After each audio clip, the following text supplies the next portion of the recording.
2500 kilometre की इस यात्रा में हर कुछ दूरी पर खान पान, भाषा, वेशभूषा में थोड़ा थोड़ा फर्क आता रहा, पर जो माँ नर्मदा के जल की तरह नहीं बदला, वह है लोगों के मन में माँ के प्रति आस्था, प्रेम और सम्मान। इस यात्रा में कदम कदम पर पड़ने वाली छोटी बड़ी तमाम मुश्किलों में कहीं ना कहीं से आके हम जैसे हर नर्मदा परिक्रमावासी की सहायता और मार्गदर्शन करने वाले हर अनजान को बहुत बहुत धन्यवाद।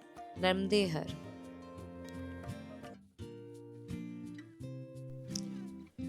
निकलने से पहले परिसर में यूं ही घूमते हुए हम दीवारों पे उकेरी हुई इन खूबसूरत कलाकृतियों को नोटिस करते हुए इनकी खूबसूरती का आनंद ले रहे थे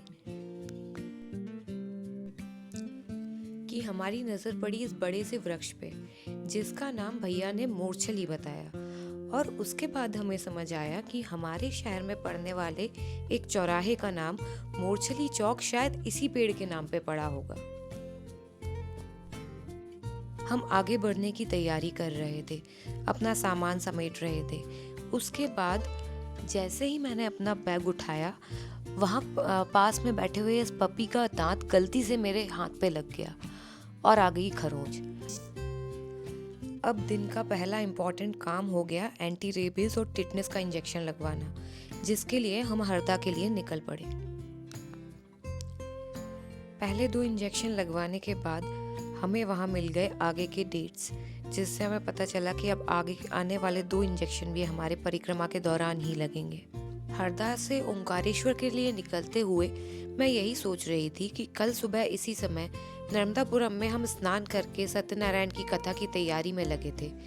कल वहाँ कथा करा के अपनी परिक्रमा आरंभ की थी और आज 24 घंटे के पहले ही मैया ने ये परीक्षा ले ली। ये हैं हमारी परिक्रमा के सभी साथी। पीली साड़ी में भाभी, उनके बाजू में भैया, उनके मम्मी पापा, ये मेरे पति देव और सबसे आखिरी में खड़ी हुई मैं।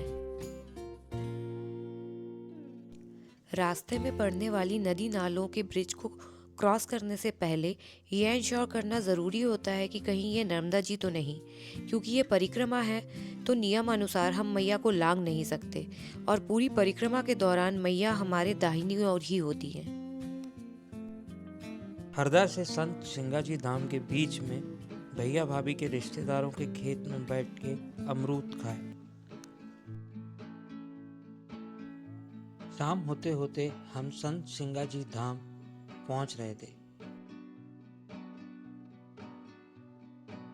इंदिरा सागर डैम के बैक वाटर से घिरे होने के कारण ये रास्ता और भी सुंदर हो जाता है।